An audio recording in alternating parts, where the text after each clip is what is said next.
Ooh, what's up, Internet? My name's David Webb. I'm Arielle Edwards. This is your spoiler warning. This review contains spoilers for Wonder Woman 1984. We get nerdy nightly. And we thought we'd share it with you.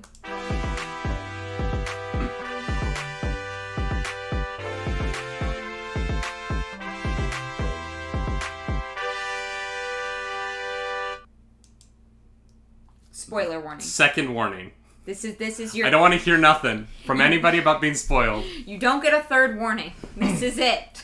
Turn back now or forever hold your peace. If you watch the non-spoiler review, you might notice that we are wearing the same clothes because we literally just finished recording that. Yes. If you need a catch up, we didn't like this movie. Yeah, we did not.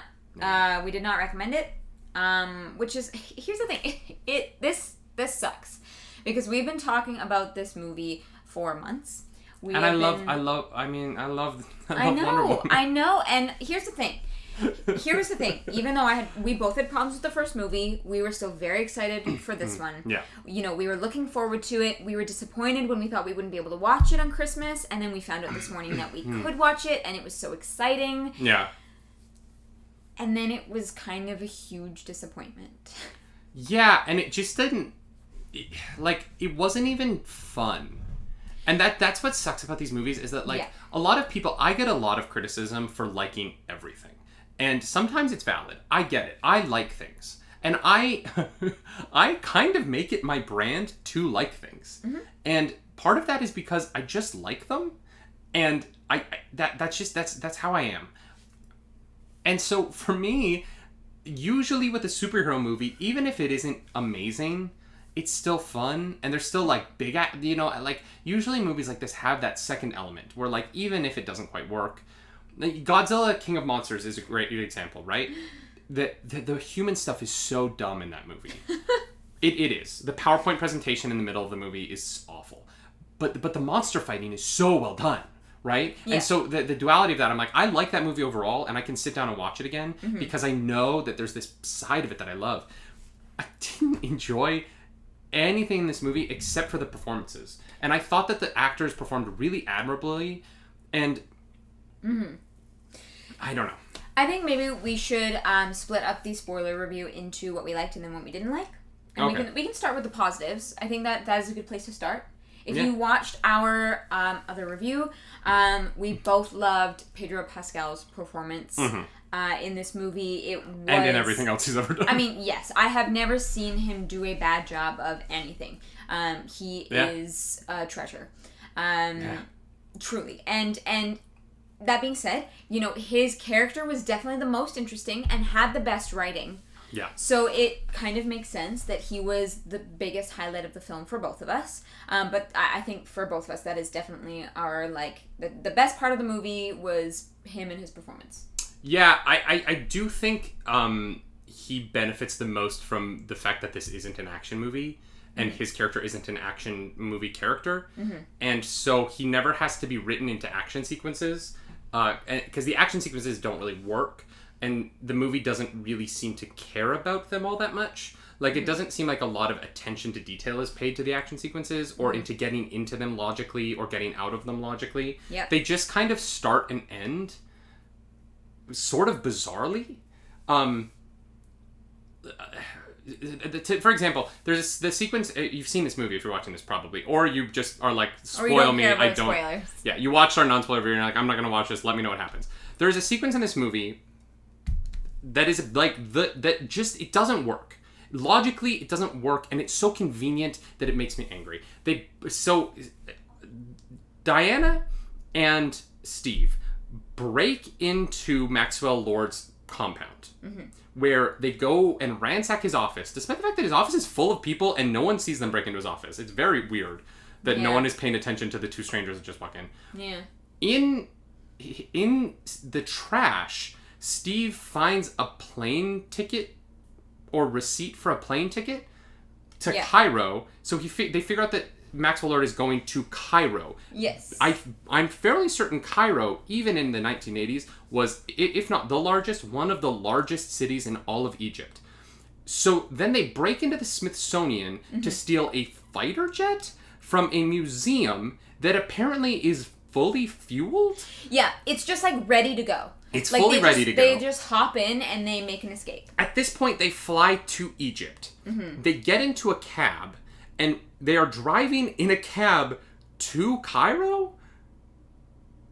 And Maxwell Lord is leaving Cairo on the same street at the same time, and they run into him. And it is the most, like, from the plane having jet fuel to Maxwell Lord throwing a plane ticket in the trash next to a magazine of the man he's going to visit, to them hitting him on the street. I was like, this is the most, like... You also forgot the part where they just become invisible and, like, fly through fireworks. Oh, that's right. Wonder Woman can make things invisible now. Yep. With her airbending. Yes, yeah, she's now the Avatar, actually. She literally turns an Aang and is like bending a little air bubble, and then the plane is just invisible. Yeah, she's like, and touch, and ooh. She also can fly now. Like Wonder Woman now has every ability. Yeah. Yeah. Yeah, they made Wonder Woman Superman. But it became that sequence in particular is like the first step in the adventure part of the, like, there's the setup, and then there's Act 2 begins with like the step into the adventure, right? Yes. And that's just like storytelling, and the step into the adventure is just, it's so convenient and contrived that it just kind of becomes. And then in that sequence, someone shoots at Steve Trevor, and Wonder Woman, despite the fact that she's losing her powers, is able to grab a bullet out of the air with a whip that is, the bullet's already past her. Yeah. It's just like, it yeah, is... Wonder Woman's... she can stop time now? So that was a very, very short list of things that we liked. We're now into what we didn't like. No, I love it. I love it. But we only talked about Maxwell. Chris Pine did a great job. He's very funny. He's so charming. And there's a sequence where he's wearing a tank top where, goddamn, dude, your biceps. Gal Gadot is Wonder Woman. She just is. She exudes that character. Yes. It's remarkable to me. Perfect casting. It's remarkable to me how much they make her job very difficult by making her so socially distanced at the beginning of the movie. She's very cold. Which is funny for 2020. But once Steve Trevor comes back, she comes out of her shell and is like the Diana that we all love. Mm-hmm. And Kristen Wiig does a better job than I expected. Mm-hmm. Particularly in the action scenes where she looked great. Like, Kristen Wiig crushed it in the action sequences. Yes. And I ended up really... I actually really like Kristen Wiig in this movie. Yeah. Oh, I think she did a great job. Yeah. Now, going back to the things... It's funny, because those are the only 4 actors in the movie. I mean, there are other people who have small parts, but, like, there's no other significant characters. Yeah, this movie is basically about... Well, I think there's 5 characters. There's those 4, and then humanity. Well, and Maxwell Lord's son. Oh, yeah, I guess so. Who's like, also convenient. Very convenient. Yeah. An inconvenient youth. Yeah. I loved how Kristen Wiig just walks past this homeless man who's Waiting for Godot. That was a weird joke. Yeah, It made me laugh, but that but was... then I felt very uncomfortable. A homeless man Waiting for Godot in a park is such a funny thing to do, but it's dark. Yep. It's so dark. Yeah, I was like, where did that come from? And I think that the joke is like, because it's Gal Gadot, right? Because it's her last name. She's Wonder Woman. Humanity's waiting for Wonder Woman to save them from corporate greed. Like, I get what the joke is. Godot never shows up. But Godot never shows up, right? It's just, yeah. It was a very, like, weird, like, am I supposed to be reading into this, or am I thinking about it? If her name wasn't Gal Gadot, it wouldn't have been as weird. Yeah. But the fact that her name is Gal Gadot, and, like, he's just holding it in a way that, like, I think it's even in focus. Yeah. Like, the movie wanted you to know. You can read the title. I was like, oh, he's Waiting for Godot. And the title is written in such a way, it's like, Waiting for Godot. Yeah. Like, you're like, oh, I see what you did there. I see the joke. Oh, Gal Gadot. But there's Wonder Woman starts to lose her powers because she wished for Steve Trevor to come back. She didn't, though. She's the only person who doesn't say her wish out loud, and it works. That's true. The logic of this movie is so all over the place. Yes. So the movie starts with Gal Gadot making a wish kind of in her head with this stone, not saying it out loud, and then it comes true. And then everyone else who wants to make a wish says it out loud, and it comes true. And then at the very end... But a lot of them don't. A lot of them... a lot of them, Maxwell Lord says something, and then he says, "Wouldn't you wish for that?" And they're like, or yes, like, "Do you? I wish it. Don't you wish for that too?" And they're like, "Yeah, of course I do." Yeah. But they don't explicitly like wish logic is usually you have to make the wish logic. Yeah. And it has to have some kind of consistency to it, otherwise you get lost as an audience member.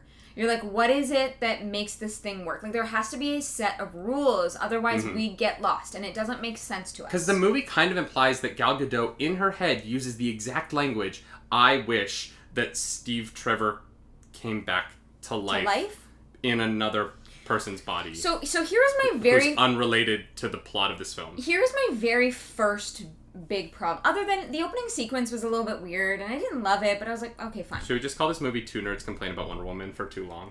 Yeah, Okay. we can title that. No, my first big problem is that Steve Trevor comes back and takes over another man's body, and nobody cares. This man has been murdered. Also, like, first of all, they don't know if this man's ever coming back. So they have fully, like, Wonder Woman taken this man out of existence. Maybe assassinates a innocent man who she knows nothing about, and not once does the movie even question the morality of this. Oh, no. It doesn't come up. She is the arbiter of what the good thing to do is, and they never question the fact that she has sex with his body while he is not in it, and I don't know how to feel about that. It's very confusing. I don't, like...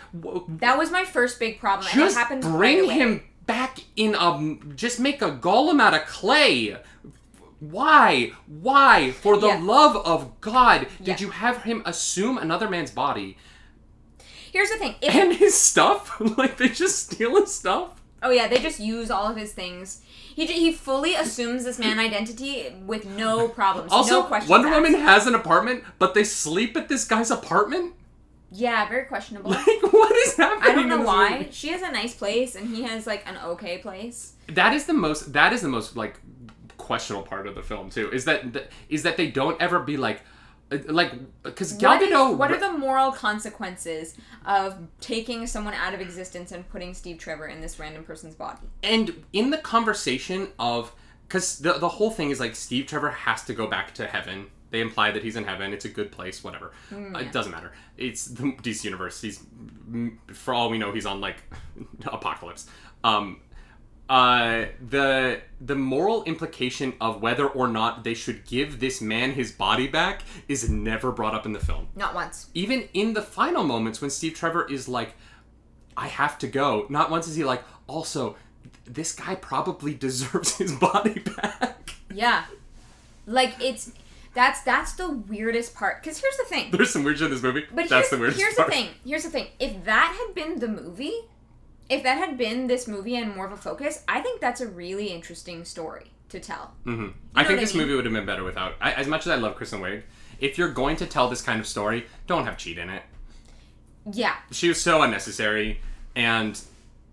Like, Cheetah is supposed to be Diana's arch nemesis, and now can't be. You can never bring her back. You can never bring her back after this, because she had her wish, she became Cheetah, and then she uncheated. Then she unwished it. Because she realized that it was the wrong thing to do. And so now, like... But she's not even... Cheetah, in my opinion, Cheetah is Wonder Woman's greatest foe. Isn't even her main foe in this movie. You wasted a character. And you wasted her to be the henchman to... and it's Dark Knight Rises. I brought up Dark Knight Rises in the non-spoiler review. It's Dark Knight Rises all over again. Bane is a better villain than he gets to be in Dark Knight Rises because he plays second fiddle. Cheetah is the same thing here. Kristen Wiig could have given an incredible performance as the alpha villain to Diana's alpha female hero. And instead, she is a Cirque du Soleil fight a suspension fight where they swing from ropes like Tarzan. Yeah.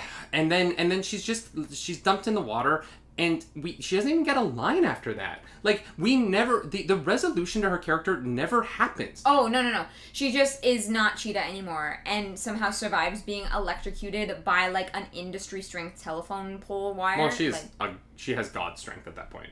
Yeah, but here's that the makes other sense thing. to me. Here's the other thing. Is, so, Cheetah wishes that she was like Wonder Woman. Mm-hmm. She that's her wish. And somehow, this wire electrocutes her and not Diana, even though Diana is wearing a full suit of metal armor. Yeah, but the armor might have absorbed that, because it is like the greatest armor ever. Also, the greatest armor ever, not very practical. But here's the thing. Against electricity, before electricity was even a thing, like... Electricity's always been a thing. Yeah, in, like, lightning and stuff, but not as, like, not harnessed in, like... Sure, but, like... I mean, I guess. I don't know. Zeus was a god. So, like, someone in... But yeah. if we're going to play this out, someone within the pantheon of people that the people who created this armor knew was able to harness electricity as a weapon. I guess. And so they made this armor shock-proof? Yeah. I guess. Well, and Wonder Woman kind of has... When she does that, like, X-Wing thing, the whatever X-Wing. It is. The thing where she slaps her wrists together and... energy bubbles attack. I'm so confused about what that is. Where she slaps her wrist together. But that's what it is. She does this, and then, like, red energy shoots out of her body. Yeah, I don't really know. It's very... That attack has always been... It's very cool visually. It doesn't make any sense. Yeah. Which is fine. Because, like, Wonder Woman doesn't have to make sense. She doesn't have to make sense. She just has to be consistent. Yes. And Wonder Woman who can fly and who can whip lightning to swing on lightning, which... Questionable. I did not like that. No. I didn't like this movie. No, I did not like it either. Now, getting into the super spoilery part of it, the ending did not make sense at all. So, basically, you get to the end, and Diana goes in to fight Max, who is broadcasting to the whole world to wish for things. He wants all of humanity to wish for things. The broadcasting system uses alpha particles to connect to radio waves, and so that counts as physical touch. And so if people were to wish while he's connected to the broadcast system, the wish counts, I guess, is what happens. I guess. And so when you make a wish, he gets something in return. And so that... Yeah. Yeah, okay. But, like, sometimes what he gets is human beings. And I don't like... Yeah. Yeah, it's questionable. And so, you get to the point, and then... For some reason, Wonder Woman can hear all the wishes that are being that's right. made. She suddenly is able to... Wonder Woman suddenly develops... She can hear radio waves. Alpha particle sonar. Yeah. It's very confusing. And then, so she comes in to fight him, and the camera kind of gets knocked out of the way, but yet he still pretends as though he's, like, broadcasting to everybody. Right, because there's a... Okay, you know how we all used to joke about the sky beam, the blue beam in the sky? This movie has a sky beam, except it's only like 8 feet tall and it's inside of a room. But it is a sky beam. Patty Jenkins, don't think you fooled us. That was a blue sky beam. Just because you put it in a room doesn't mean it wasn't. Yeah. Yeah. And so Wonder Woman realizes she cannot defeat Maxwell Lord. And so instead, she somehow broadcasts through these particles. No, she uses the lasso of truth. Yes. In order to broadcast her speech. Yeah. To everybody on Earth. Yeah. So that they renounce their wishes, so that the wishing stone loses power. Yeah, but not broadcast like on TV or radio, like just like the gold light of the lasso of truth. Because you guys, lies cannot fight the truth. And that is the moral of Wonder Woman 84. Yeah. You're welcome. This has been our TED Talk. The problem here becomes that they set up in the movie that every single person has to renounce their wish. Yes. All of them. Yes. But a lot of people die.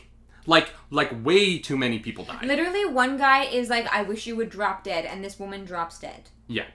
So a lot of people die in this. Nuclear weapons are launched. Yes, the nuclear war starts. It feels a little bit like the end of X-Men Apocalypse, when Magneto's pulling things out of the earth. Exactly what it feels like. It also has the same problem that X-Men Apocalypse has at the end, where the movie just kind of ends and doesn't explain whether or not, like, things went back to normal. Like, nothing seems fixed. Suddenly it's just Christmas, and you're also, Maxwell Lord, how did he get back to his son? No idea. Not explained at all. Because he loses his powers, so the guy in the but a helicopter flies him to his son. Yeah, he just kind of appears back at home in the middle of a field and finds his son in the middle of a field. It's confusing. It really doesn't make sense. Like, here's the thing. While you're watching it, you're in the movie, and you're... No, we weren't. Don't say that. We weren't. We were sitting here going, what? Why? But here's the thing. If we were in a movie theater, we would be in the movie. You know what? You know what? Maybe that's it. This movie should have been seen in a frickin' movie theater so that we couldn't have talked the whole time about how it wasn't working, and we would have just sat there and enjoyed it. Oh, I wouldn't have enjoyed it. That's true. So that we would have sat there and thought we were enjoying it, or looked like we were enjoying it to our friends until we talked to them later, realized they also didn't enjoy it, and we could be honest and be like, oh yeah, me too. Okay, let's talk about this honestly. Yeah, then if we had seen this in a theater, the amount of side-eye we would be giving one another is extreme. And I'm just because it was the same as Tenet. It was similar to Tenet, where we would have been looking at each other going, what? Did you hear that? Did you hear that? And hey, I didn't catch what they said. I heard every line in this movie. That's true. Sound design was actually really good. Yes. Although the score is only fine. The only good moments in the score are the Wonder Woman theme. But that's not even Patty Jenkins. Like, that's not even from Wonder Woman. That's from Batman v Superman. Right. Like, they have the funny thing about this Wonder Woman franchise is they have not yet been able to, as groundbreaking and landmark as the first Wonder Woman is, they have not really been able to one up the appearance of Wonder Woman in Batman v Superman. The No Man's Land sequence is great in Wonder Woman 1, and I totally get that, but it still is, it's riding the musical wave of Batman v Superman. Like, they're really riding out the Batman v Superman appearance of this character and the strength of that, and how, she's one of the best parts of that movie. Mm-hmm. And the fact that this franchise hasn't really been able to figure out what to do with her post that is kind of telling of the DCEU as a whole, because there's an element of the fact that this movie doesn't work that kind of falls into the world of this movie also doesn't fit into the DCEU at all. No. Like, Wonder Woman displays powers in this movie that she quite frankly cannot have. Also, there are events in this movie, if you're to believe, Warner Brothers, if you want us to believe that Superman's appearance in Man of Steel is the breakout moment for superheroes in this world, is the first cataclysmic moment, and that everyone has been secret up until then, this movie disproves that completely. Yeah. Not just because of the big climactic things that happen at the end, but because there's literally a moment where there is a newscaster in the beginning of the film, the third sequence, a newscaster goes, yes, this is there have been half a dozen sightings of this woman doing the crime-solving thing. Yeah. Like, you either have to make this a secret, and at the end of the movie, when the unwishing happens, everybody forgets what happened, which is a cheap way to handle it, but you could handle it that way, and fine. We see Barbara forget everything, and everyone goes back to normal. And Wonder Woman is the only person who remembers because she's a god and whatever. Or you have to accept that, like, this is an alternate universe to the one that you have set up for this character in your other films. Yeah. And that includes Wonder Woman 1. Like, Wonder Woman 1 perfectly leads into the DCEU. Yeah. It does. This breaks everything. Like, this literally broke the whole, I don't know what you want to call it, the whole structure. Canon. Yeah, like, it... No. And in a way that's, like, really noticeable. It's not sneaky in any way. It's not like you can be like, oh, but, it's just a little whatever. No. It doesn't work. It doesn't. It doesn't fit into what they've done. It doesn't fit into what they've done in the past, and it doesn't fit into what they want to do in the future. And it's kind of a shame, because there was a point in this movie where Steve Trevor had just come back, and okay, when he first comes back because of a wish, I was like, this is so dumb. Like, this is Saturday morning cartoons. When we realized that it was because there was a cost and Diana was going to have to reckon with the cost of the wish, I was like, oh, this is very cool. Mm-hmm.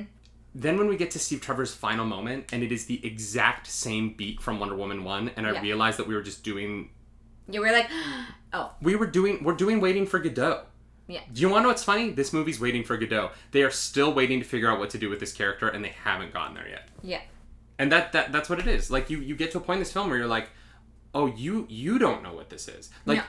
And it's very clear throughout the movie in a bunch of different ways. Another way is that Wonder Woman starts losing her powers, and so she gets wounded, and she has trouble like breaking a lock, and yet she can still she can snag a bullet out of air with her lasso. Well, and we were joking because she has a hard time breaking a normal padlock. Yeah. And then in the next action sequence, like 2 scenes later, she takes a truck on its side and pushes it at like 80 miles an hour. Yeah. Sideways. And I was like, if you can do that, you can break any lock. There isn't a lock on earth that can stop you. Yeah. So the even her losing her powers was so questionable. Yeah, that's what I mean. They didn't know what to do with it. There was it was just kind of whatever they were feeling in that moment, what worked, what didn't. And also, like, how long is her rope? She literally snagged onto a plane flying through the sky. And I was like...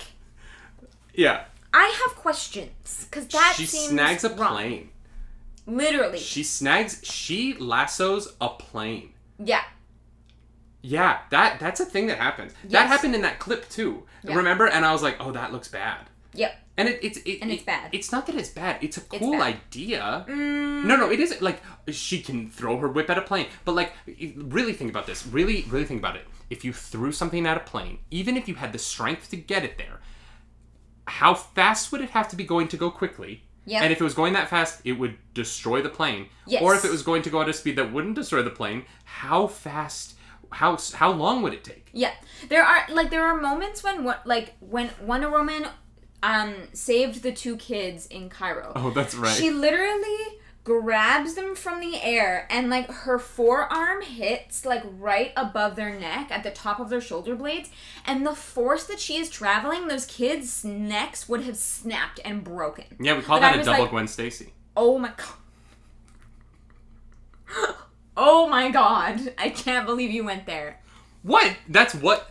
This is why they did that in the comics, was they were like, Spider-Man has to feel real. We have to make this feel like a real world. Yeah, this did not feel real in any way, because then she slips, the rope slips out of her hand, and then she literally like crushes these 2 kids, but then rolls over them, and they're somehow just like totally fine, and it's all good. It's not a good movie. I'm upset. I'm upset. It's well shot. Was it a bad idea to film this like while the wound was fresh? No, I don't know. I'm not upset. Should we call this video the double Gwen Stacy? The double Gwen Stacy. I just... Yeah. Did we miss anything? Is there anything... I thought Cheetah looked good. I actually liked her look. I thought the evolution of her look... sometimes the jumps in her character were a little quick, but it's magic, so... The problem is, like, there's parts of this movie that are magic, and so the magic... It feels like the magic should excuse the parts that aren't magic. But those parts also feel like magic. So if everything feels like magic gobbledygook, then nothing feels like it has any weight, and it's hard to care. And it's weird because the only person I gave a crap about in this movie was Maxwell Lord. Yeah. Because Gal Gadot, Wonder Woman doesn't care about anything. She literally, she's like, I don't want anything. Steve has been dead for 70 years. And she's still like, broken up about it. Barbara wishes to be important and to be powerful and to not feel weak in moments after a man almost assaults her. Like, yeah, okay, that makes sense. Maxwell Lord is a failing businessman who's losing everything and wants to be the most powerful person alive.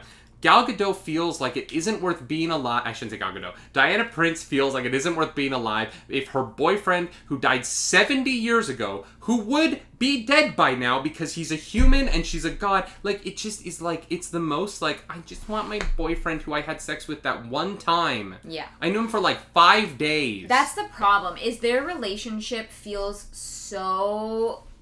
PG, like your like 15-year-old relationship. You're like, I'm in love, and you don't know what that actually means. And he's so it's hard to care. literally the first man she met. Yeah. He literally is the first man she ever met. And she's 70 years later being like, well, the world has to end because my boyfriend is in another man's body. Can we please end on the fact that this movie comfortably allows Wonder Woman to be comfortable having sex with a man's body while he is not mentally present in it? Yeah. Yeah.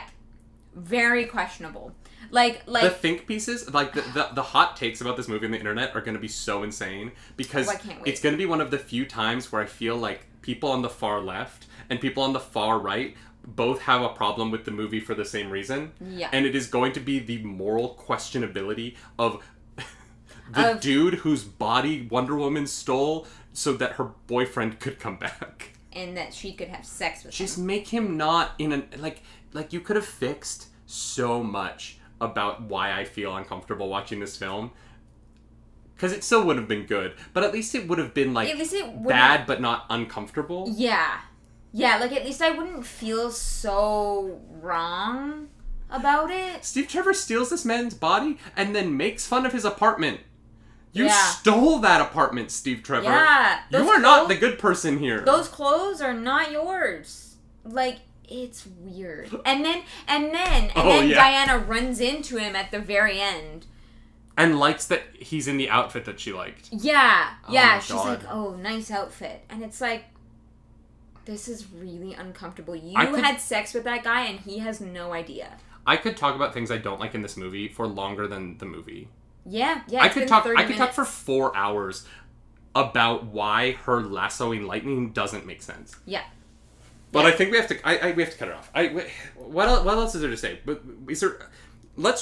Hey, we started with things we liked. We started with a thing we liked.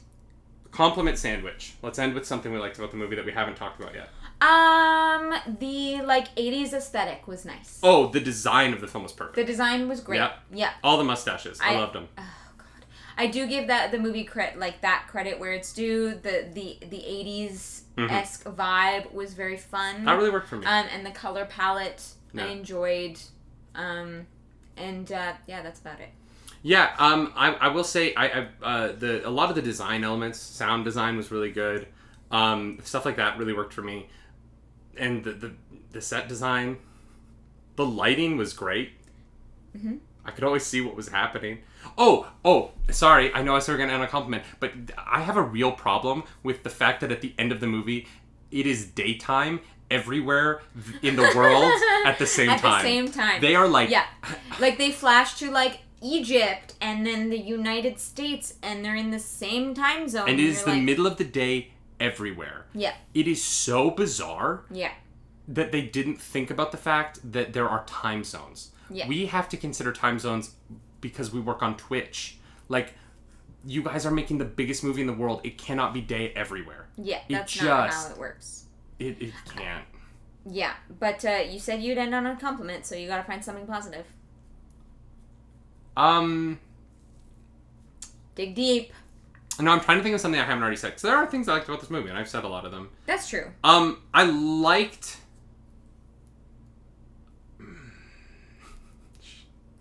The struggle is real. This shouldn't be this hard. I like seeing Linda Carter in the post-credit sequence. Okay. Cheesy, but okay. It's cheesy, but like it's Linda Carter, and it's nice to see them keep bringing her back for things. I actually really liked her as the President of the United States on Supergirl. I thought that was a fun storyline. That's a spoiler for Supergirl. I'm not going to say that. Because just because you've seen this movie does not mean you've watched 6 seasons of Supergirl. But no, I did like that they brought Linda Carter back. I liked all of the actors. I really did. Yes. The cast was strong. Yeah. I was happy with that. And I really enjoyed a lot of the costume choices. I liked the new gold costume in design. I didn't love it in practicality. It didn't really I didn't love work. The wings, but I liked the outfit. Oh, you know what I really loved? And I was surprised by it was the Maxwell Lord flashback sequence. In the final fight? Question mark?